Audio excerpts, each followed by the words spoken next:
आधीच 9 कोटींच्या दरोड्यात बदनाम झालेले सांगली पोलीस हे कल्याण निधीच्या कार्यक्रमाची तिकीट खपवण्यासाठी राजकीय नेते डॉक्टर गुंडांच्या दारी जात असल्यामुळे नागरिकांच्यातून संताप व्यक्त होत आहे। सांगली येथे होणाऱ्या पोलीस कल्याण निधीसाठी मराठी धारकांचा कार्यक्रम आयोजित करण्यात आला आहे। या कार्यक्रमाची तिकीट विकण्यासाठी जिल्ह्यातील सर्व पोलीस ठाण्यात तिकीट पाठवण्यात आली आहेत। आज नागरिकांच्या सुरक्षेसाठी असणारे पोलीस तिकीट गयात मारण्यासाठी धावत पळत सुटले आहेत।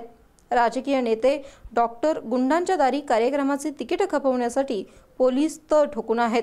कार्यक्रमाची तिकीट किंमत 500 पासून 1000 रुपये पर्यंतची आहेत।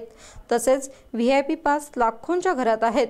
पोलीस कल्याण निधी गोळा होईल, पण ज्या गुंडांनी राजकीय नेत्यांनी व डॉक्टरांनी ही तिकीट घेतली आहेत ते उद्या सामान्य नागरिकांची गळचेपी करून दिलेला पैसा वसूल करणार आहेत। त्यावेळी सामान्य नागरिकाला पोलीस न्याय देणार का हा प्रश्न नागरिकांमधून निर्माण झाला आहे।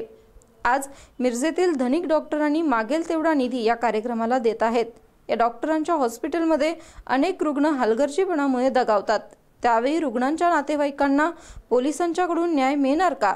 राजकीय नेते असो वा गुंड आज पैसे देतील, पण आपले काळे धंदे करून हे पैसे वसूल करणार। त्यावेळी मिंदे झालेले पोलीस खरे पोलिसिंग करणार काय हा प्रश्नही उमटत आहे।